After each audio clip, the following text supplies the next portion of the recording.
bienvenue dans ce nouveau numéro des Vendredis d'Histoire où j'ai décidé de vous lire La Tâche et illustré par Éphémère et édité par les éditions L'Atelier du Poisson Soluble. Alors à votre avis, qu'est-ce que c'est que cette histoire de tâche? Il n'y a qu'un seul moyen de le savoir, c'est d'écouter l'histoire. Mince, j'ai renversé du chocolat sur mon livre tout neuf. Tiens, elle est bizarre cette tache. Elle ressemble à un perroquet qui vole dans le ciel à la recherche de son maître. Son maître, c'est le redoutable pirate Jarmoud le Borgne, qui s'apprête à dissimuler son trésor dans les cavernes de l'île de la Tortue. Les plages de l'île sont parsemées de superbes coquillages, mais Jarmoud s'en moque, il ne pense qu'à son trésor d'or et de pierres précieuses. Pendant ce temps, sur la planète Zaltor, un vaisseau spatial vient de décoller. C'est Croc, le Zaltorien, qui part en vacances. Je ne pars pas en vacances, mais à la chasse au trésor. Sur l'île de la Tortue. Mais Jarmoud le pirate ne se laissera jamais voler son or. Dans un terrible nuage de poussière, Croc et Jarmoud le Borgne se battent pour le trésor. Croc a gagné.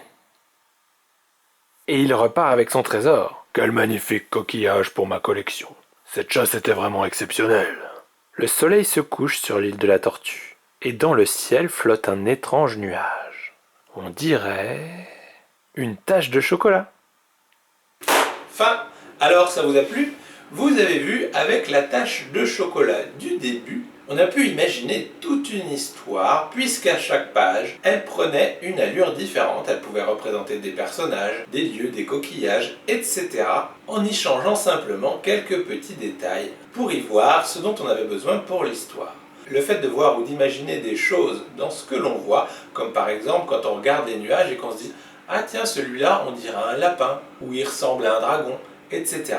C'est ce qu'on appelle la pareidolie. C'est le fait de voir des choses familières différentes de ce que l'on voit. Comme par exemple, des fois, les fenêtres et la porte d'une maison, on peut se dire que ça fait un peu penser à un visage avec les yeux et la bouche, des choses comme ça. Donc chaque fois que vous aurez l'impression de reconnaître une forme familière dans quelque chose d'autre, vous saurez maintenant que c'est une pareidolie. Et vous, cette tâche du début, elle vous avait fait penser à toutes ces aventures avec des pirates, des extraterrestres, des îles, des volcans, des coquillages et compagnie? Et est-ce que ça vous arrive parfois d'imaginer ce genre de choses?